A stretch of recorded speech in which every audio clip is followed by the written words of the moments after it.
You just picked up a brand new AMD CPU for your brand new gaming rig and you want to max it out. Here's how you do it.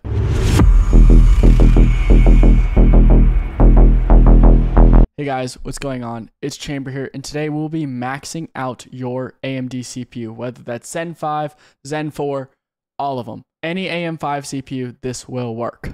I know that I'm releasing this before Zen 5 does officially come out. It comes out next week, but Zen 4 is so very similar in basic setup that this will be the exact same. If anything does change though, I will be making another guide, so just hit that subscribe button down below just so you are ready. For this guide, I will be focusing a little bit on overclocking, but nothing really out of spec, so there will be no like massive overclocking guide in case you are interested. One thing I would definitely recommend though is that you are on a B650 or higher motherboard, so B650, B650E, X670, X670E, as well as I guess the X8 series, so any of those, the same ones, or the B series. Just make sure that you have memory overclocking and CPU overclocking allowed. CPU overclocking just through PBO though. Before we actually get to the guide though, comment down below what CPU you are doing this guide on. Very interested.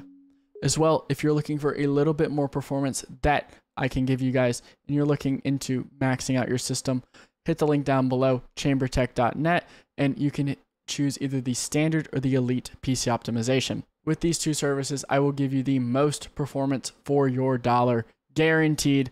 No one can get you more FPS on the internet, I promise. Check out the links down below. Here I am on the desktop now, and we want to start off by opening up your browser and typing in AMD drivers. This is just going to be where you can get any of your AMD drivers. If you have a graphics card as well, you can do this as well, but we are just going to be looking at chipsets. Click on chipsets.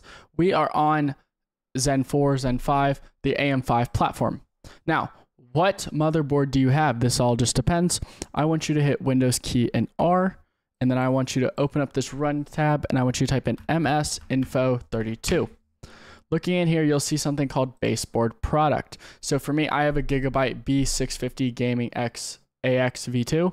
So all we're looking for is this original part, the B650 for me. If it has an E on the end, it's a little bit different. This could also be X670, A620, and there also would be brand new 8 versions if you get a brand new motherboard. So I did have a B650. I'm gonna click that and then I'm gonna hit submit. Now select which OS you're on. I'm gonna highly recommend Windows 11 for you guys. And the only one that we need to download is the chipset driver. You don't need any of these like some NPU driver, none of this stuff. All we need is the chipset driver. If you are running on an APU, which has the integrated graphics, which is the G processors, well, these have integrated, but it's not very good. Those have higher quality ones. You're also going to want to install the graphics driver, but we're just looking at chipsets here. Now that I'm in downloads, I'm going to click on it. So I'm going to open it up in my downloads, hit yes. Sorry, yep, there we go. And then just let this install. Here you go. So it's just kind of giving its time installing the chipset. It's kind of debatable on whether or not you need the chipset driver. I'm going to recommend yes. If you have a CPU like the 7950X3D or one of those 2CCD X3D CPUs, you 100% need the chipset. But as you can see, there are a lot of different drivers, PCI, I2C, GPIO. But if you have a 3D V-cache, you have a performance optimizer. This is mostly for the 7950. The 7800 doesn't really need it as much, but obviously still just check every single one of them, hit install, and then just let it finish. So now we have our chipset driver successfully installed.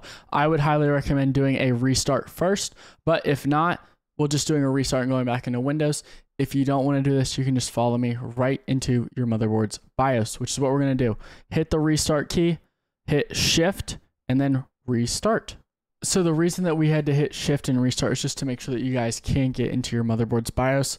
If you already know how to get into your BIOS by hitting the delete key, then that's perfect. But this is just to make sure. Hit enter on the troubleshoot, advanced options, UEFI firmware, and then restart.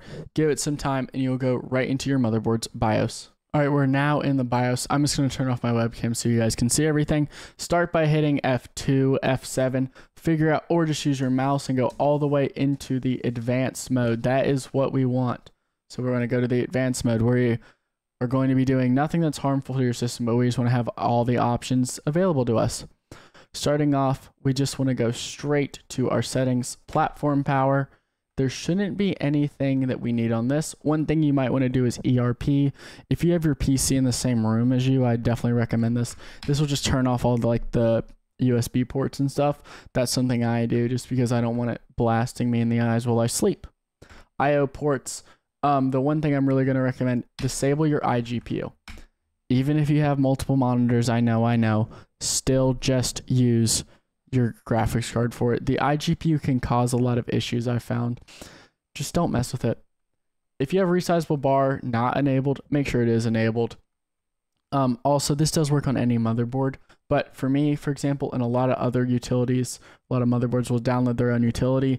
Asus's Armory Crate ASRock has one, but it's actually not that bad. MSI has one. You just have to go through kind of and find it. But go to Super IO and you can disable your serial port. I am going to just because I don't use serial. USB. This is one that actually will work for any system. Just disable XHCI handoff. Helps polling just a little bit, especially if you have a high polling device. I don't use any SATA configuration, so I am just going to disable all my SATA ports. I don't use them, so I don't need them. Network stack, there's nothing. Ignore the second network adapter. I have a third party, I have a PCIe one. Miscellaneous, do you want LEDs and all this stuff? I mean, if you want to, this is fine. PCIe X16 slot speed, set that to Gen 5 would be nice. This reset switch for me is not something you guys have. AMD CBS, we can take a look in here, but all of this stuff we don't really need to touch because it's in another thread or in another option that we'll just use. Except, same thing with all these in AMD overclocking. Before we go into any of that stuff though, find out where your fans are. It'll be in like some monitoring tab, something. Just figure out where they are. For a gigabyte, you have to hit F6. And you're going to go to your fan speed. So for just normal fans, set it to whatever you want, your normal, I guess, fan speed. But if you have something like a pump, definitely going to recommend you max that out. For example, on my System Fan 2, I don't have my pump. My pump is actually connected to a SATA device, but this is my RAM fan and I want it to be running full speed. It's not that loud. So max out your RAM fan if you have one, I guess. You do not need one, by the way, for what we are doing today, but I highly would recommend one actually, especially if you're going to be overclocking it. But the same thing with the pump here, maxing it out. It should be around 3,000-ish RPM unless you have something like an Arctic, it's a little bit lower. Anything above 2,000 will be a good pump. Now we're going to the tweaker tab. This can be called the OC tab, the AI tweaker tab. It can be so many different things.